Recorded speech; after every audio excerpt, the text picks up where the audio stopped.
ఇలా ముద్దలా చేసుకున్న జొన్న పిండిని ఇలా తట్టుకోవాలన్నమాట.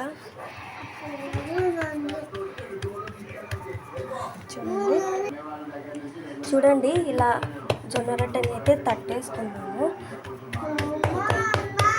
పెన్నం పైన వేసేసి ఇలా పెన్నం పైన అయితే వేసేసాను.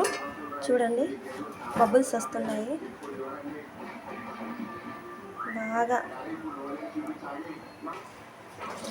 ఇలా బబుల్స్ వచ్చేటప్పుడు ఒక తడి బట్టతో రొట్టె పైన ఇలా వేసుకుంటే బాగుంటుంది తిరిగేసినప్పుడు రొట్టె.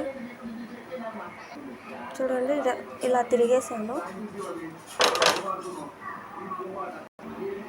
చూడండి ఇలా రొట్టెని బాగా కిందికి పైకి తిప్పేసుకుంటే బాగా కాలిపోతుంది.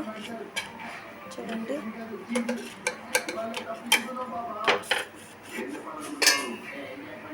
ఇలా మసాలా జొన్న రొట్టె తయారు చేసుకుంటే చాలా బాగుంటుంది. ట్రై చేయండి. ఈ వీడియో కనుక మీకు నచ్చినట్టయితే లైక్ చేసి సబ్స్క్రైబ్ చేసుకోండి. Thank you.